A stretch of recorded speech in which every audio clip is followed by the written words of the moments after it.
Welcome. As business leaders adjust to the new reality, they are embracing remote work for a variety of reasons, as you're about to find out. And along the way, as they get comfortable working with distributed teams, they also have started to build their own virtual talent benches filled with highly skilled, independent professionals, giving them flexibility and the ability to think more strategically and move forward during these times. My name is Tim Sanders. I'm the Vice President of Customer Insights at Upwork, and I'll be your host for today's webinar. I'm joined by Eric Gregg, CEO and founder of Clearly Rated, and Adam Ozimek, the Chief Economist at Upwork.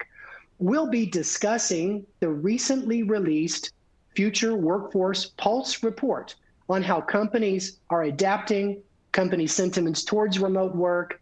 I'm really excited for this conversation. Eric, Adam, welcome. Thank you, Tim. Appreciate it. Glad to be here. And let's start by just diving into the data a little, right? Great, Eric. Give us a readout. So let's start with really the number one key headline that I think we have here, which is that by the research that we have and the projections, we see approximately 36 million Americans working remotely by 2025.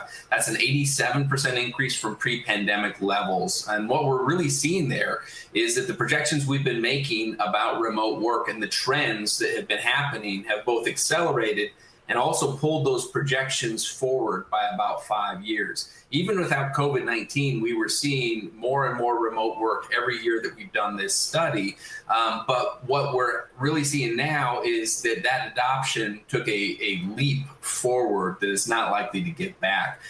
When we asked teams what percentage of their actual team was working remotely pre-COVID, and then when COVID hit, and then now, we saw that while there have been some who've gone back, what we've really seen is the majority still have a significant portion of their team working remotely. And what really gets exciting and interesting for those of us that follow this space is just the impact that those projections have as they go forward into the future.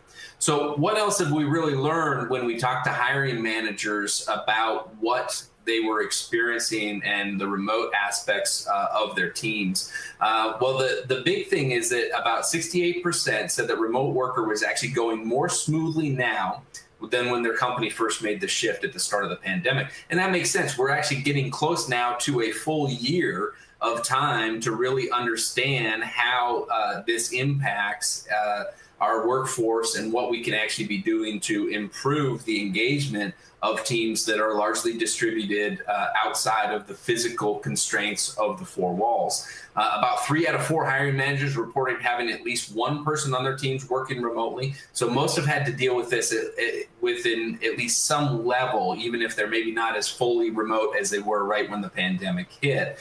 We've also learned a lot there too, because when we see this, not only is it going better now than it was, but for the vast majority of people, it's going better than they actually thought that it would. So a lot of the fears that we had going into this about what remote work was going to mean and how it was going to impact our teams have really proven to be unfounded. And in fact, not only have the fears largely not materialized, a lot of benefits that maybe we didn't think were there have actually shown up in the data and in the reporting as a part of that.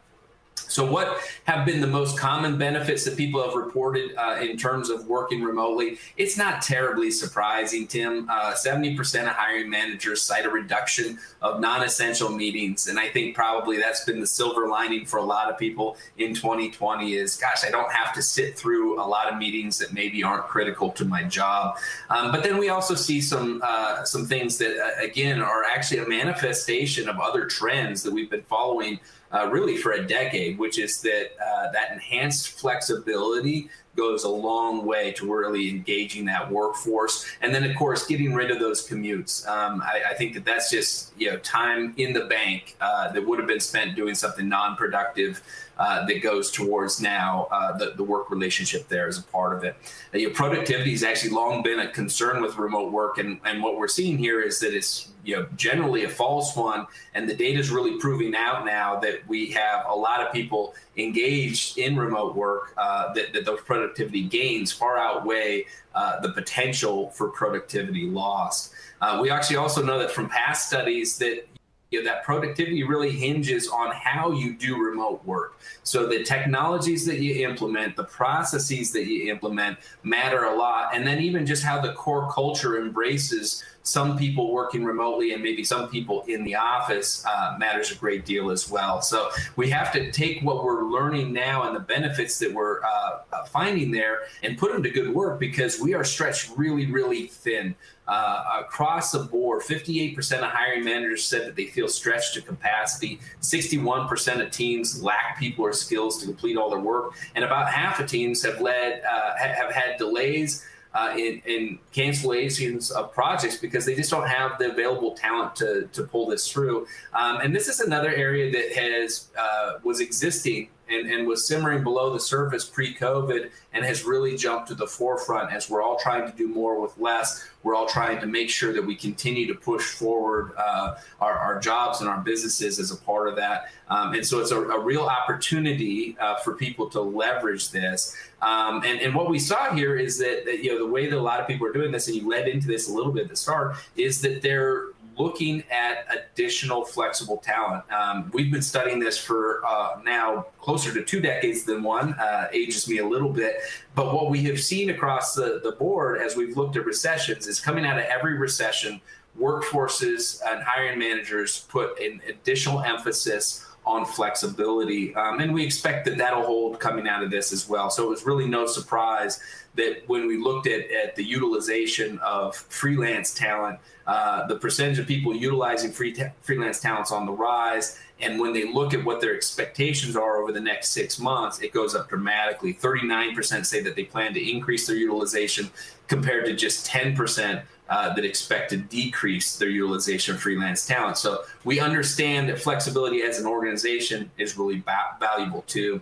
Now, I know a big part of what I want to get to is hearing your guys' reactions to some of this data. So I'll just leave you with this last data point before we start our conversation, which is that we were able to actually find that a 10% increase in the share of workers who will be fully remote in the long term is actually associated with an increase in the likelihood of hiring freelancers, a significant increase. And it makes sense then, right? Because when we look at this, what we're actually saying is that we're decoupling the work from the location. And as we were forced to do that in 2020 and now into 2021, as it pertains to remote work, the next logical thing is to say, okay, if they don't have to be in the same physical location, then that means that my talent pool can truly be infinite, and I can look for the best people to solve my specific problem, as opposed to trying to learn on the fly with the people that we have involved there. And we see that have long-ranging impacts in terms of helping the people that you do have employed full-time upskill themselves to stay relevant within their jobs and to continue to push forward. And we also see it as a great opportunity for people to really have the talent that they need when they need that. So that's really a look at this. I know you like to geek out on the data almost as much, probably not as much, but almost as much as Adam and I do.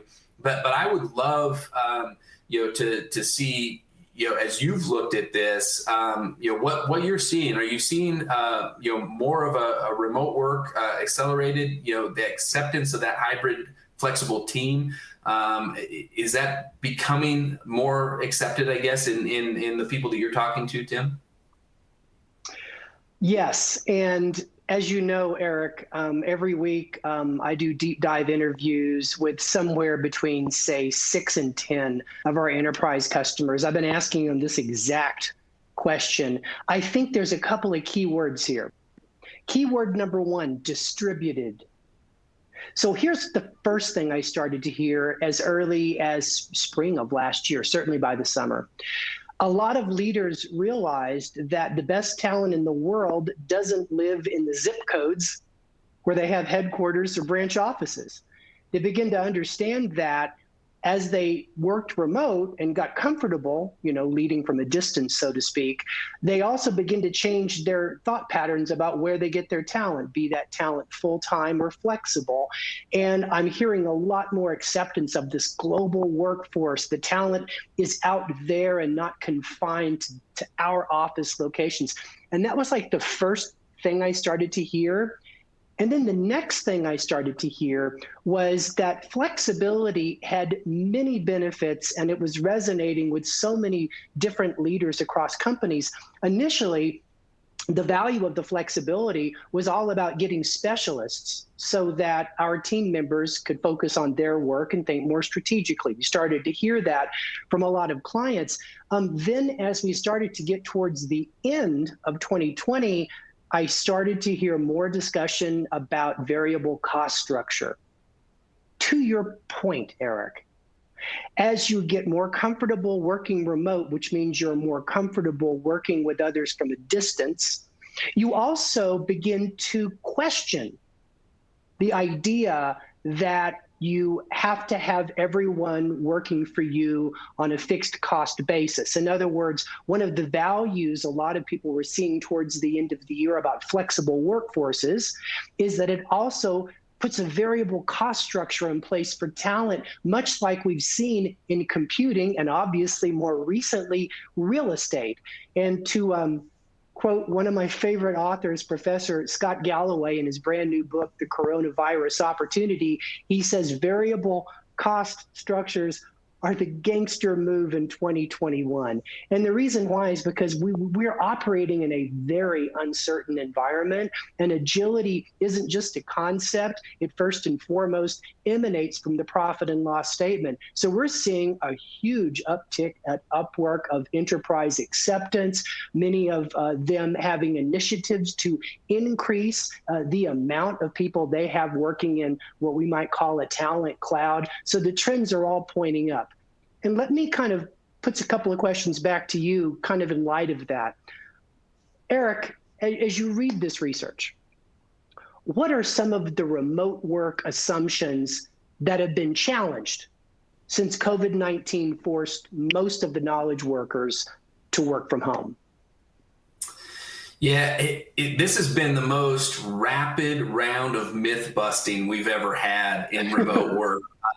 Because again, we had what we saw in multiple years of doing this study with Upwork is that there were just really outdated views of what remote workers were actually delivering. And there were a lot of fears. And what was interesting is that those fears were a little bit age dependent. And so, what we saw was, first of all, if you were younger, you tended to be more comfortable hiring for freelancers and working with freelancers across the board, however you judged them in terms of the talent quality, in terms of the impact that they could have on your business. You believed more in freelancers as a strategic part of your workforce the younger you were as a hiring manager. The other thing that we saw on this is that we just had really some outdated myths, right? That they weren't going to be as productive, that they weren't going to be as focused, that the productivity would drop off. And we've seen just the opposite of that. And it's been this forced experiment where then people have to go and revisit what they're looking at. And I'll just give you a single story example of that. We track what's called story points with all of our software developers at the firm. And as soon as we went remote, we were accomplishing enough more story points that it was the equivalent of hiring an additional software developer. And this is a small team of 6 that's now getting the productivity of 7, and not just an average software developer, like a really highly functioning software developer. And so we had to really think, okay, well, wait, let's challenge some of these things going to be a problem, and actually look and see, kind of where those go, and the positives that those have there as well. So I think it was a really interesting aspect of it to kind of look at that component of it, and that side of it. And, I think that's kind of been my take on it, Tim, I guess. Quick follow-up, actually two quick follow-ups. You mentioned that the younger you are, the more likely you are to be comfortable with remote. I get that. I've also been thinking that another psychographic might be the industry that you work in. So here's an example. You read a lot about tech titans saying we're remote first. They were saying it as early as March, right? Yeah. But they've been working with globally distributed teams, either outsourced contractors, partners, say from India to Israel to Ukraine for decades, right? So they've been kind of in that distributed environment mix for a while, and they remain very upbeat. On the flip side, you hear people like Jamie Dimon, other people in financial services sniffing the exact opposite, saying, you know, we lose a lot. But I keep thinking about their work environment of like the trading pit, the branch offices, and the fact that they haven't had that practical experience. So this is a very, you know, fish out of water experience. Did your research kind of indicate that it could also be segmented somewhat by industry in terms of native remote work acceptance?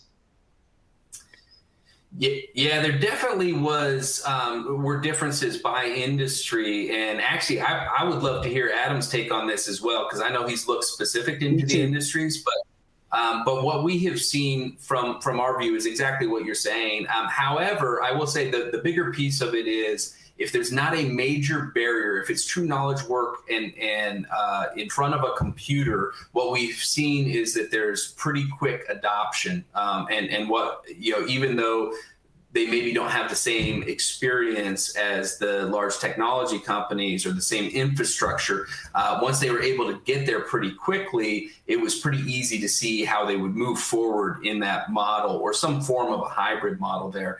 But I'd love to hear, Adam, your thoughts on this too. What have you found as you dove into the question? Yeah, it's a great question. I think you certainly see particular industries that have been most comfortable with remote. Like Tim suggested, the tech companies have adapted to this really quickly.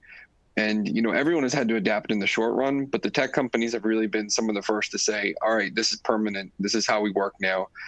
You're also seeing some of that in finance, like Tim said. And so those are the companies where I think you see the fastest and most enthusiastic permanent embrace. But it's really important to recognize that the most remotable jobs are, you know, professional services, and a lot of industries contain professional services within them now.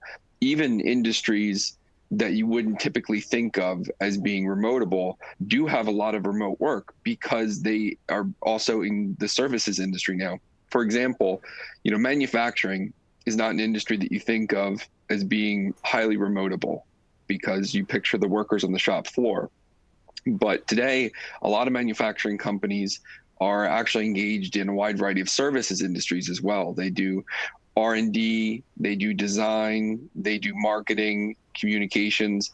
And so even these sort of like, you know, industries that you wouldn't think of as having much scope for remotability, they do. So the BLS data, for example, says that 20% in December, 20% of workers in manufacturing were remote.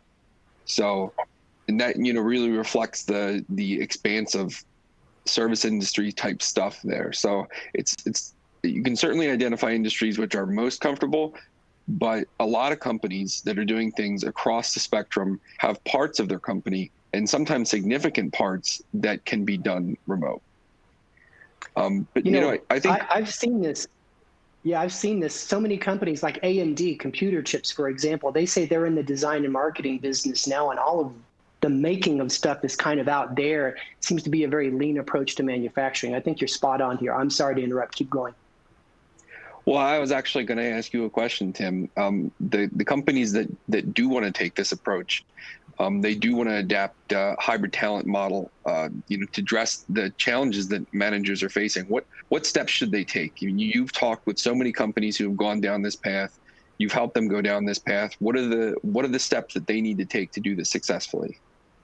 There's a couple of ways to do it. I mean, the whole idea is that this, like any other innovation, is something that you need to gain trust for. And as you gain trust for it, You kind of rewire the organization to embrace it, and it becomes part of your mental muscle. I mentioned cloud computing earlier. It's kind of the same journey, the learning journey that you go on around change management. But let me give you a short-term, long-term answer around this. In the very short term, you can canvas across your strategic programs and high-profile projects to take a look at all of the skills gaps.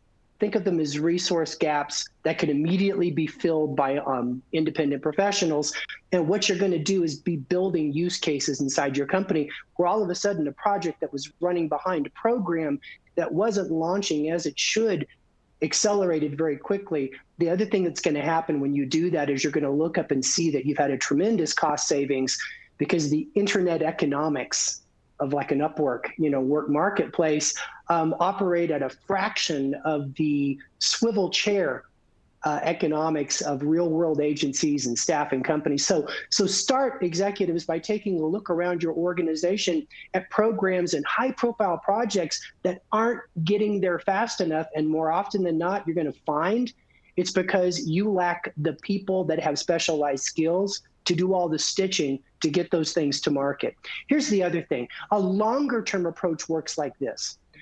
You need to change the way you think about the work. So like when you're launching a program, for example, across the company, the first thing you need to do once you define the goal of the program is to break that program down into work deliverables.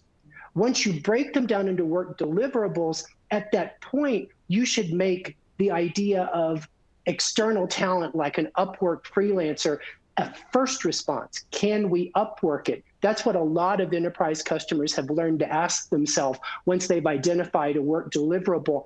The earlier you ask that question, the more likely you are to run on time for the entire program.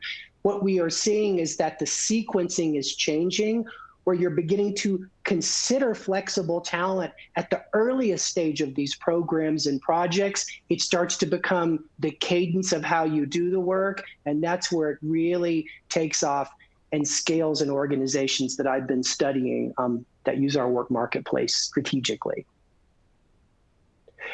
Adam, I want to come back to you. So I want to follow up with you and have a question for you. So what is the impact of these remote work trends on hiring and how the companies are developing and building teams? Like what are you seeing in the research? That's a great question, Tim. And I really think that that's sort of the second phase of the remote work adaptation to the pandemic. Phase one was letting your existing workers go remote and figuring out whether that's going to be permanent, and how often they need to come to the office. But the next phase is going to be all about hiring. And I think what companies are going to find is that the full remote approach offers a lot of benefits in hiring that they don't get from the partial remote approach. What I mean by that is if you allow workers to be partially remote and you hire workers who will be partially remote, effectively what you do is you extend your labor market by an hour or two, because you still need people who can come into the office once a week or a couple times a month. And that means people who can live further away, but you're still talking about people who live, 2-3 hours away. So you're drawing from a wider labor market. That's nice. It's helpful for hiring, but it's not a game changer for hiring. What's a game changer is when you go fully remote, and that means you can hire people wherever they are without geographic constraints. So now your labor market becomes, depending on the nature of your work, it becomes your time zone, or it becomes the whole country, or the whole continent, or the whole world. And so I think that's what we're going to start to hear more about is, from where we're sitting now, where there's not as much hiring going on because people are still dealing with the pandemic crunch. I think people are sort of focused on the short-term trade-off between partial and fully remote. But once hiring really starts ramping up again, and it should be soon, we're going to see, I think, more discussions of those benefits of fully remote and how it really does change the way that hiring works in a very, very fundamental way. Yeah, I think you're right on that one. And I think the other benefit, and we've seen it internally at Upwork because, we drink our own champagne, our engineering group's a 24/7 shop because it's global. When you think about the future, the idea that a firm would only be operating 8 to 10 hours a day will feel non-competitive.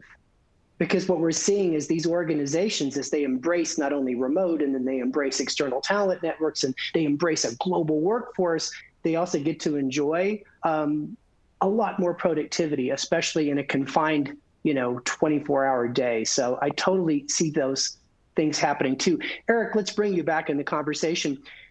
Do you anticipate companies will revert back to going into the office every day and fighting traffic once the vaccine is into place and well distributed? I think we'll see some of that, Tim. I don't think we'll see it. I don't think we will ever look back and say that was a moment in time and it went back to normal. I think there's no question. And the way that I think about it is I think about every other major step forward that we've taken as a society. Just even think about the smartphone, right? How many people do you know that went from a flip phone to a smartphone and then said, gosh, you know what, having all of this information available, having all this available is too much for me. I'm going back to the flip phone, right? We just don't tend to do that. And it starts to actually become now a loss aversion, right? So as we're going back and people have gotten used to constructing their lives around work. And by the way, for the organization, there are a ton of benefits to having that more blended work and life balance, especially as we have continued to ask our people to be more available during times when maybe they wouldn't normally be available. Giving that flexibility back is a really reasonable ask. And so I don't think we'll see people going back that way for a number of reasons. Number one, it's actually working better than a lot of people thought it would. And you mentioned this earlier, the economics, once you decide that you can do this, at least partially, are dramatic, right? From office space to the amenities to all of the things that we support in a traditional office environment. But then the other aspect of this is you're just not going to get top talent, top knowledge workers. And I talked a little bit about the differences by generation. Gen Y is the largest generation in the workforce today. Gen Y and younger makes up almost half the workforce. In 10 years, they'll make up 2/3 of the workforce. And I'll tell you for free, those folks aren't going back. And it's a huge part of it. When they look at potential jobs, they're looking at compensation, they're looking at career growth, and they're looking at flexibility. And remote is the ultimate in flexibility there. So if you're looking at this and you're trying to determine the cost impact of this, you also have to take into account how much more you're going to have to pay people to get the same caliber of talent if you're going to require them to come to the office every day as a part of that. Erica, I'll give you a little anecdote to tell you how true this is, your point that they'll never go back. I was doing research for a book on the idea of environmental lighting, like the idea of skylighting in the office environment. And we were talking to companies who were rated very high in that Fortune 100 best companies to work for list, like SAS Institute. But one of the case studies I loved was Herman Miller, desk chairs, et cetera. And they had skylighting throughout their facilities, and they had it so much a part of their fabric. They would move teams around that weren't under skylighting, so they never were in a dark environment more than 90 days at a time. Anyway, they had a group of them leave the company because a competitor had offered them more money. 90% of them returned in less than 6 months because, quote, they just couldn't work in the dark. And that's a small thing. Just to tell you, if you thought working in the dark was bad, go fight traffic in the Silicon Valley, driving 2 hours both ways so that you can afford where you live and get to work at the office you're required to go to. I couldn't agree with you more. Keep going. Well, so I think it's such a fascinating piece. It's probably the question I get asked the most. And I'd actually love to hear Adam's take on this as well. Do you think we're going back? I mean, what, am I crazy? No, I think that there's no way that the share of the labor force that's remote is going back to the way that it was before, for the reasons, Tim listed and you listed and others. The commuting is a really interesting example. We did some research and found that, this was up through September. The average person had saved like $2,000 because of lower commutes. And, that's a lot of money. And it's not just for them, actually. That includes cost for the environment and for the economy as a whole. So that's, it's a really big cost. And I also think people tend to get used to it when they're doing it. But then when you stop commuting and you don't have to anymore, and you get that life back, you realize, wow, I can't believe I did that for so long. That was my experience going from an over-hour commute to being fully remote. So I think that's part of it. The other thing is some companies will find that because of management types, management personalities, executives, that remote work doesn't work for them. And that's not the end of the discussion, though, because what happens next is, you have to have employee retention. And what you might find is you don't think remote work works for you, but your employees get offers to go other places that are allowing them to go remote. And so your hand is forced. And if your employees don't force your hand, your competitors might. And if your competitors find that they can not only make remote work, but they're thriving remote and they're thriving with hybrid teams and flexible talent, and they're making that work, then their costs are going down. They're more nimble, they're more profitable, and they're beating you and taking your customers away.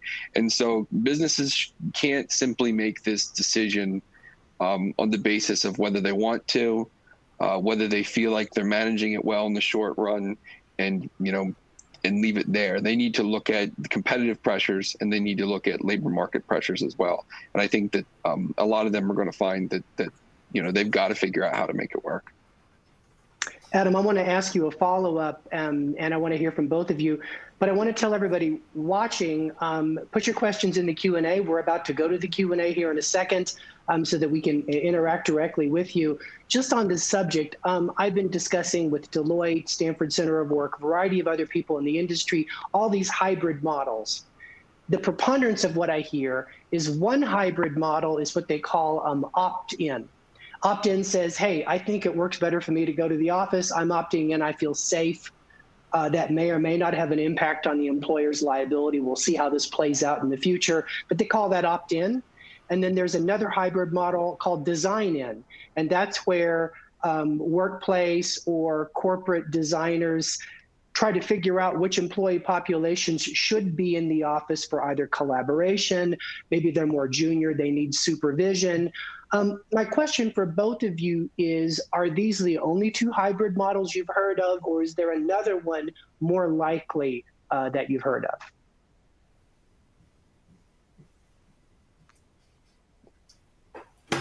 I'll take the first stab at that. I think that those are the most likely, and I'll just add a data point to that, which is that it wasn't long ago when we were all talking about how this was such an employees market, right? This was a talent market, and it in a lot of industries still is. I suspect it's going to go back to that very, very quickly, and so we do need to take into account the voice of the job candidates here as we look at any of these hybrid models. And we've done 2 or 3 different studies that come up with almost the exact same thing, which is to say about 80% of people want to be remote at least some of the time, but only 20% of people actually want to be remote all of the time. And so we have kind of this natural sort of standardized distribution here where a few people want to be in the office all the time. Interestingly enough, they're mostly white and they're mostly male. And we have 20% of the people that want to be remote all the time. Interestingly enough, they over-index to women and people of color. And then you have this entire swath in the middle that wants some variation of that, typically in the range of kind of a 60-40, 50-50 kind of distribution. And it does work different for different people. You see people who, for a variety of reasons, don't thrive at home and want to have the ability to go to a physical space. But then you see really more so the people that want to be, there some of the time when it's important, but not there when they're actually doing the majority of their work. And so I do think there's going to be not one, not two hybrid models. I think there's going to be a kind of infinite number. And you just have to start with talking to your existing talent pool, and trying to get an understanding of that, and then talking to your leaders and getting an understanding of what they think. What are the advantages that you're afraid you lose when you're not in person? And can we really build that around that remotely to really bring equity to that remote working opportunity? That's kind of been the perspective that we've seen in the research we've seen. Adam, what are your thoughts on that? Yeah, I would say that there's what's sort of available now, what do we see now, and what's going to happen in the future. And what I'm really interested to see, both in terms of technology and also organizational structure, is what are the companies that are starting up going to do, and what are the new forms that they're going to come up with? What are the new ways of working that they're going to come up with? And there's just a huge difference between taking a company that was learned how to work remote versus one that is remote first from the beginning as a startup, as you grow and as you scale. And especially because we know flexible talent is so important to startups, so that they can scale quickly, so that they can move into new areas and do new things and be really dynamic like that helped you be. So I think it's an area to keep an eye on. What are new firms doing? What are the brand new startups doing? And that's sort of like the firm view of it. I do want to ask a little bit about sort of the wider social view of things, because remote work, it affects businesses, it affects people, but it also has like a wider effect on society. And 2020 was a year of great social unrest, and we saw additional emphasis on diversity, equity, and inclusion. Eric, I'd be curious, how do you think remote work trends impact diversity, equity, and inclusion efforts? Yeah, it's amazing. The two conversations that I've been having the most as it pertains to what workers want and what workers need from an employer pertain around social equity in the workforce and pertain around remote work. And the beautiful thing is that the two actually intertwine significantly. I can't tell you how many of my peers, oftentimes white males, who I tell them, I say, look, if you want to make really lasting, immediate progress, it's going to have a short-term and a long-term impact for your diversity, equity, and inclusion goals around the company. Start by increasing the flexibility and ratchet the flexibility and specifically the remote components of what you're offering your team. Because again, and I mentioned it, the only people that really want to be in the office, and of course that's a broad generalization, but statistically speaking, the people that want to only be in the office and not do anything remote tend to be older, they tend to be white, and they tend to be male. And the other way to look at that is to say that they're skewing that way a little bit because they have the safety nets to where they're not necessarily the primary person that is picking the kids up from school, that needs the flexibility to deal with an aging mother or father or other aspects, right, that just happen in life as a part of that. So the best thing that we can do for gender equity is to really create the flexibility that our entirely wonderfully capable working moms and young women need in their life as a part of that, and that's a huge step forward as it pertains to creating true equity and diversity in the workforce there as well. Put the crystal ball on, and I know, Tim, we got to go to questions here pretty soon, but I always I think of things, what's happening now and what's happening a year or maybe a couple years from now with the research. Adam, I feel like you kind of think, okay, what does this mean 5-10 years from now? What do you think? What is this? What are those long-term social implications that we can expect from this? Yeah, that's a great question. And I really think we need to think about remote work like this. It's not just a single big splash, but it's a splash with a lot of ripples. And it's going to touch a lot of different aspects of our economy and our society.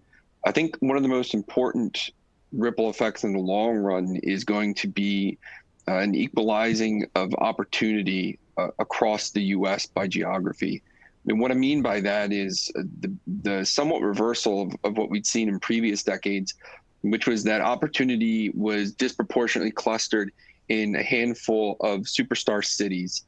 And that meant if you wanted to have that, top paying job at a law firm or a tech company or whatever other professional service, you really found those opportunities in San Francisco, New York City, Washington, D.C., and the rest of the country, a lot of different places. If you wanted those jobs, you had to leave. And I think that remote work is the first change we've seen in a long time that has the potential to lean against this. And I know that, some people are always going to want to live in those big cities, but not everyone does. And now you can sort of make your where do you live decision as separate from where do you want to work. And I do think that that is going to spread opportunity. And it's also going to allow people, especially high skilled people, to stay in the communities that they were born and raised in across this country, and communities that have been for a while been facing out-migration as the highest skilled people left those places for the big cities.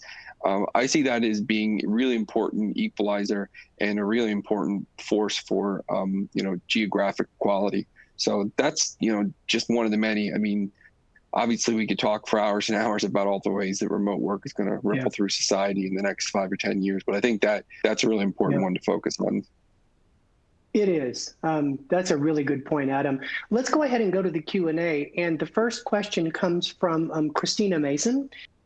She says, you mentioned that it's important to have the right work processes, equipment, and technology to support working remotely. What are some of the cutting edge ones that you recommend? Eric, what do you think?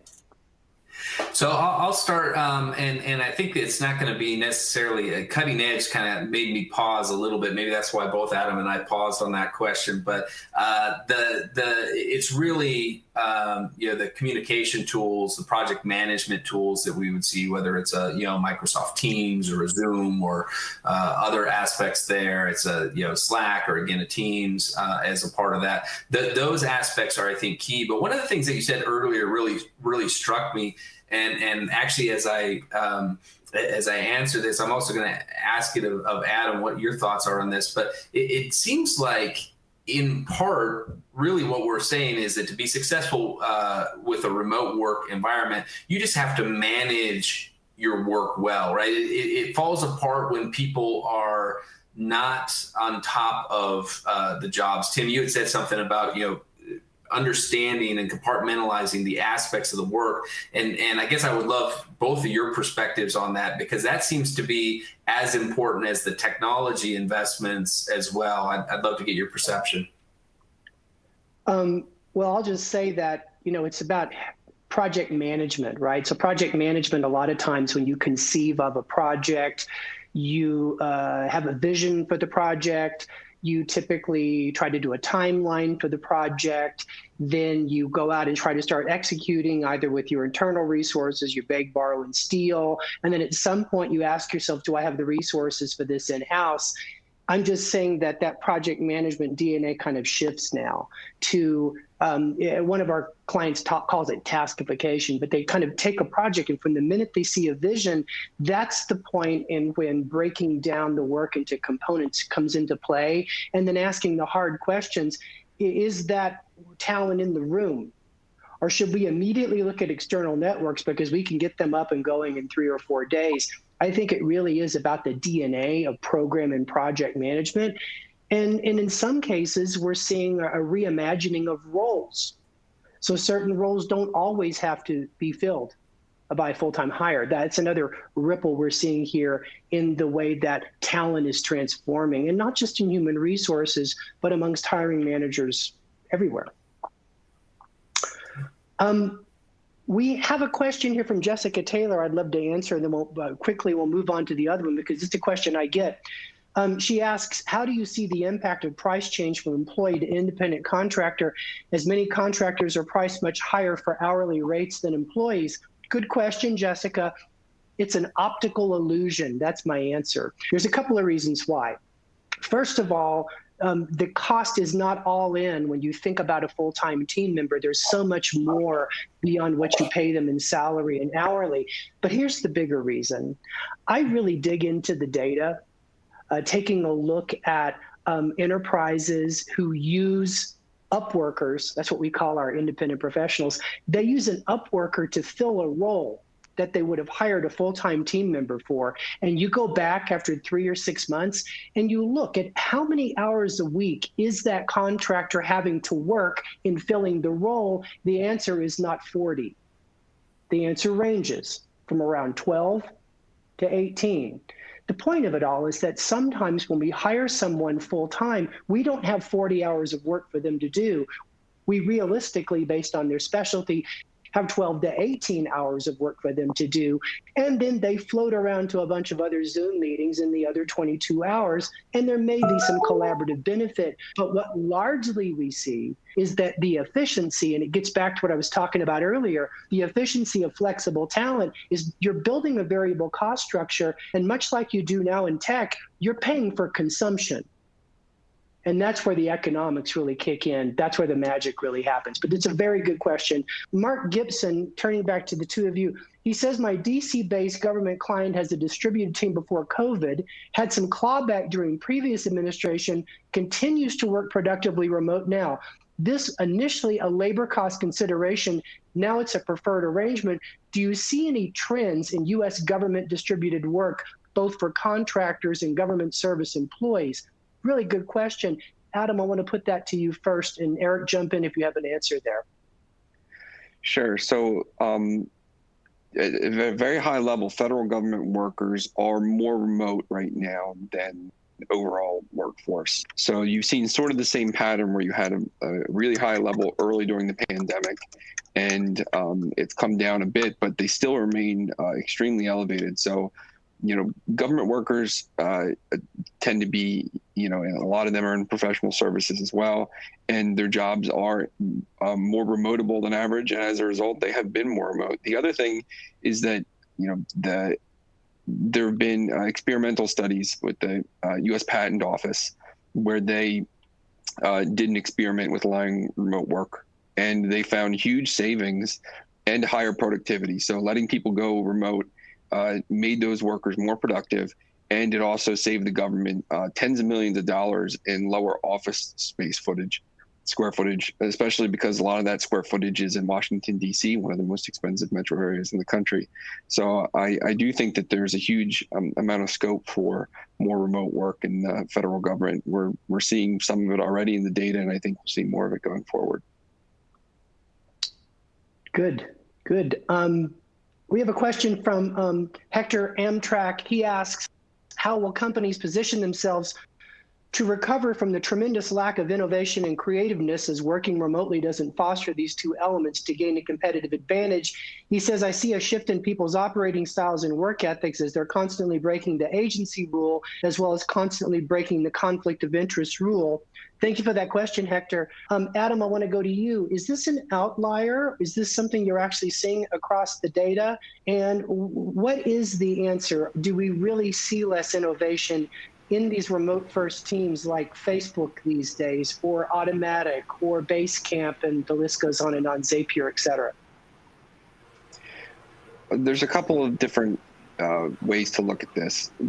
Innovation is about collaboration, but it's also about heads down time.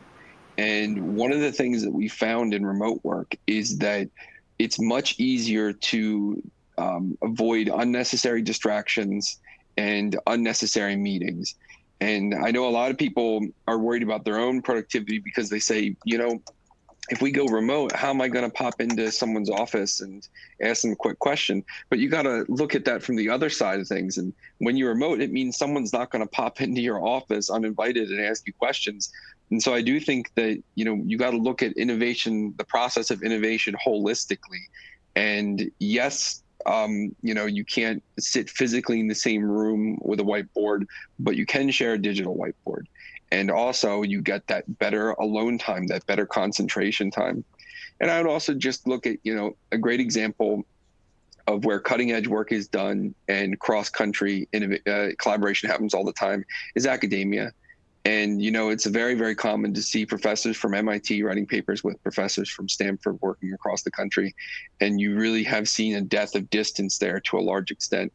And so, Yeah. if that kind of cutting edge work can be done remotely, that's highly collaborative, highly intellectual. And I think it demonstrates that, being separate does not necessarily reduce your collaborative powers. That does not necessarily reduce innovation.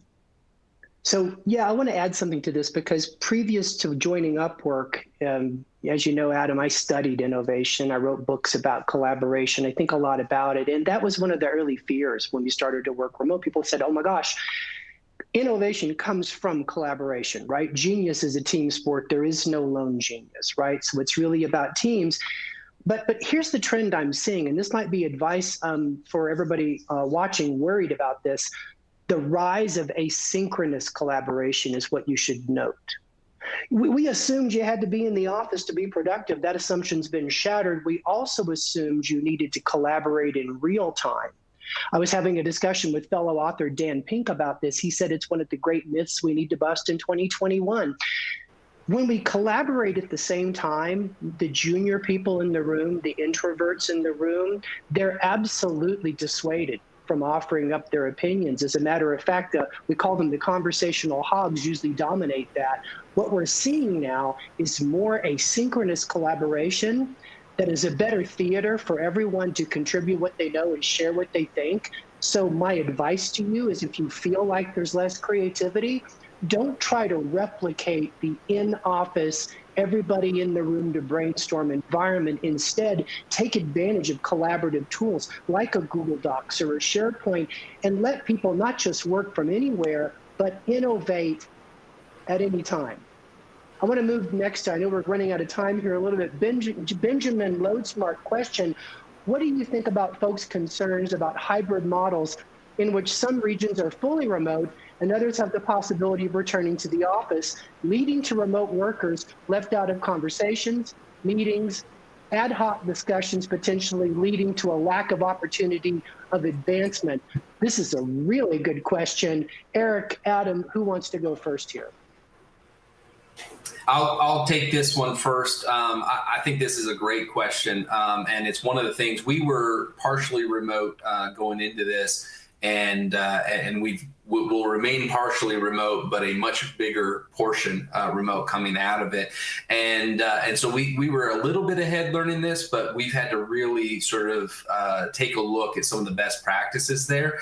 And what we're seeing is that you have to create an equity situation for the people that are not in the room. And that could be as simple as, hey, if everybody's not in the room, then we're all on Zoom or Teams and we all have our video on there, right? So we try to create the same experience as possible. And you can't just tack on the remote work portion of it, right? You can't take 5 people out to the bar for a happy hour and bring somebody on a on a laptop. And in the same way, you can't have 4 people in the room talking as people would do in 3-dimensional form in the same physical space, and also expect that one person who's kind of trying to peek into that room to have that same experience. So what we have found and what we continue to learn and kind of push on is that you just have to really be cognizant of it, and you have to make sure that you're being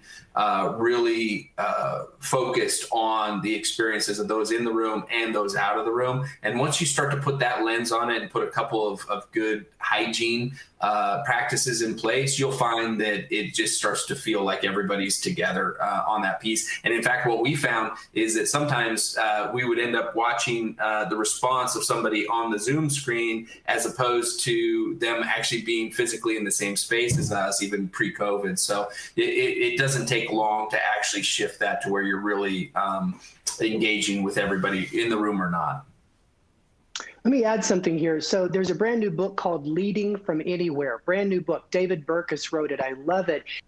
He says he's found in his research there should be a rule that if you have a hybrid environment, okay, so there's 5 people in a conference room, 7 people on Zoom, the most effective way to run that meeting is for the 5 people to leave that conference room, go back to their desk, and all 12 people have a Zoom call with a level playing field.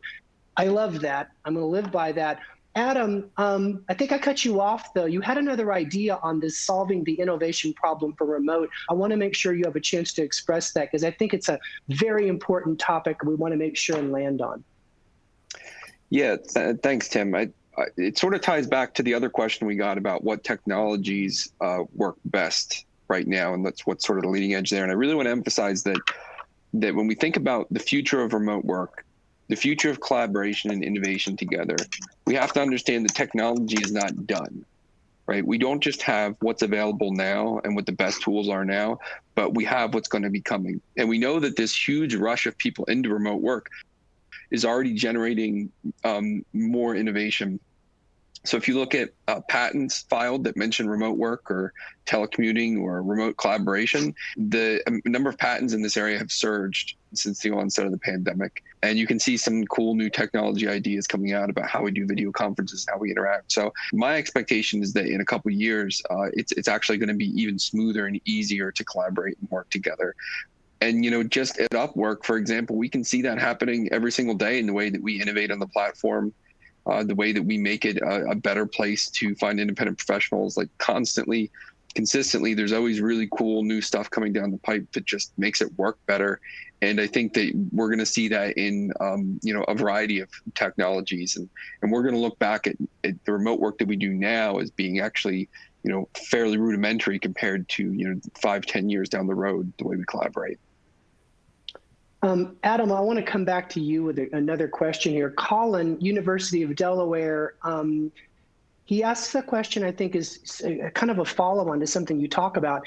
He said he's interested in the effect of remote work on cities and real estate. You've talked a little bit about how it's going to liberate us to live in the city where we want, but he's looking from the other direction. He says many cities have attempted to revitalize their downtown with premier office space. I've seen that recently. For example, Dayton, Ohio pops out to me. If remote work expands, as the data suggests, how large of an impact does this have on cities, Adam? I think that depends a lot on which cities you're talking about. So lower cost cities, I think, are going to benefit from this because now that people don't have to make a labor market and in location decision at the same time. So a lot of people who were wanting to live in, somewhere else, like say a Dayton for the lower cost of living, but they found themselves having to move to San Francisco, New York, or DC for the jobs. Now they're going to be able to live where they want. And I think lower cost places are going to benefit from this, and higher cost places are going to lose some demand. So there's no one answer to how cities are going to benefit. The most important places are going to be places with good amenities, low cost of living, and the labor market there is going to be less important than it used to be in determining how well they do. Great. Well, thanks, man. We got one more question I'm going to ask. Katie asks, in the research, hiring managers reported higher productivity as a key benefit of remote work. So why are so many still struggling to keep pace? Eric, you have an idea on this?